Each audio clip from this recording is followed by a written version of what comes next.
Komjen Didi Prasetyo tengah menggelar sorotan publik karena namanya digadang-gadang sebagai calon kuat Kapolri menggantikan Jenderal Listio Sigit Prabowo.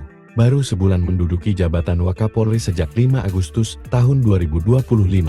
Mantan Kadif Humas Polri ini disebut memiliki pengalaman lengkap, mulai dari reserse, SDM, hingga posisi strategis di Mabes Polri.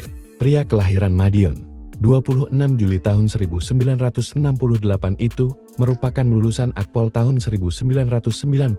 Senior 1 tahun dari Listio Sigit, ia juga menyandang gelar profesor, sekaligus guru besar di Stikti Polri, dan dikenal produktif menulis buku hingga tercatat di Museum Rekor MWRA.